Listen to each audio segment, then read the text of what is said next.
بسم اللہ الرحمن الرحیم وبہ نستعین اما بعد۔ ایک مسئلہ یہ ہے کہ ہاتھوں یا پیروں میں فیویکول یا فیویکوک وغیرہ اگر لگ جائے تو وضو یا غسل کا کیا حکم ہے؟ وضو یا غسل صحیح ہوگا یا نہیں؟ جواب یہ ہے کہ وضو اور غسل میں اصل چمڑی تک پانی پہنچانا فرض اور ضروری ہے۔ وضو میں پورا چہرہ اور ہاتھوں میں کوہنیوں کے اوپر تک اور دونوں پیر ٹخنوں کے اوپر تک یہ حصہ وضو میں دھونا ضروری ہے، اور غسل میں پورا بدن دھونا فرض اور ضروری ہے۔ تو وضو اور غسل میں ان حصوں کے اصل چمڑی تک پانی پہنچانا ضروری ہے۔ اب اصل چمڑی تک پانی پہنچنے میں جو بھی چیز رکاوٹ بنتی ہوگی تو اس کو دور کرنا فرض اور ضروری ہے۔ اگر ہاتھوں یا پیروں میں یا کسی حصے میں کوئی ایسی چیز لگی ہوئی ہے کہ جس کی وجہ سے اصل چمڑی تک پانی نہیں پہنچ سکتا، جیسے فیویکول ہے یا فیویکوک ہے یا پکا کلر ہے یا جو نیل پالش لگاتے ہیں وہ ہے یا ہیئر ڈائی کرتے ہیں جس میں ایک طرح سے پتلی سی پوپڑی جم جاتی ہے، اصل بالوں تک پانی نہیں پہنچ پاتا، کوئی بھی ایسی چیز یا ایسا آٹا مستورات کی ہاتھ میں لگ گیا اور بالکل سخت ہو گیا اور اندر تک پانی نہیں پہنچ پائے گا، کوئی بھی ایسی چیز XYZ آپ سمجھ لیجئے کہ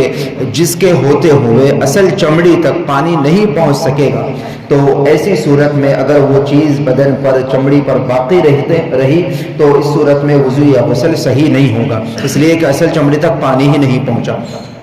اس لیے بہت احتیاط سے کام لینا چاہیے۔ جو روزانہ کام کرتے ہیں اس طرح کے کیمیکل یا سولوشن وغیرہ کے لگنے کا خطرہ ہوتا ہے، ممکن ہو تو گلوز ہاتھ میں پہن کر کام کریں، یا کبھی کبھار استعمال کی ضرورت آئے تو آپ پلاسٹک کی تھیلی، وہ جھبلا تھیلی پہن کر بھی اپنا کام نکال سکتے ہیں۔ یا اگر روزانہ کا کام ہو تو کم سے کم یہ ضرور کرے کہ اذان سے جلدی 5-10 منٹ پہلے فارغ ہو کر مسجد میں آ جائے یا گھر چلے جائے، اور اس کو صابن سے یا کیروسین سے یا کسی دھاردار چیز سے یا جو کھردری زمین ہوتی ہے یا کھڑبچڑی دیوار ہوتی ہے وہاں سے اس کو رگڑ کر کسی بھی طریقے سے اس کو دور کرنے کی پوری کوشش کرے۔ اس لیے کہ مسئلہ یہ ہے کہ اس کے ہوتے ہوئے اگر اصل چمڑی تک پانی نہیں پہنچتا تو نہ وضو صحیح ہوگا نہ غسل صحیح ہوگا، اور نہ وضو ہوا نہ غسل ہوا تو ظاہر نماز بھی نہیں ہوگی۔ تو اس کا خوب خیال رکھیں۔ خواتین کو بھی اس کی خوب زیادہ ان کو اس کی طرف توجہ دلانا چاہیے کہ اس طرح کے نیل پالش وغیرہ یا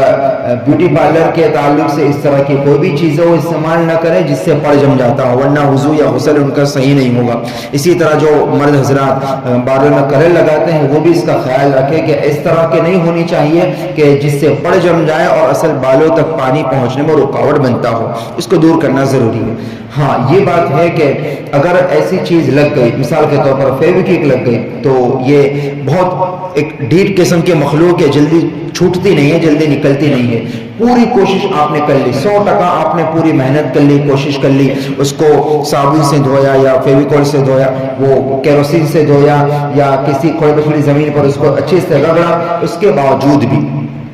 پوری کوشش کر لینے کے بعد بھی اگر وہ چیز نہیں نکلی تو اب یہ معافی کے درجے میں ہے۔ اس صورت میں پھر آپ کا وضو یا غسل ہو جائے گا، لیکن پوری کوشش کرنے کے بعد آپ مسجد میں آئے، کوشش کیے بغیر ویسے ہی وضو کر لیا، بعد میں آپ نے دیکھا کہ لگا ہوا تھا، اس صورت میں وضو نہیں ہوا تو نماز نہیں ہوگی۔ اس لیے پہلے سے اس کو اچھی طرح احتیاط کرنا چاہیے استعمال کرنے میں، اگر لگ چکا ہو تو اس کو دور کرنے کی پوری کوشش کرنا چاہیے۔ اس لیے کہ اصل مسئلہ یہ ہے کہ وضو یا غسل میں اصل بدن تک، اصل چمڑی تک پانی پہنچانا ضروری ہے۔ واللہ اعلم بالصواب۔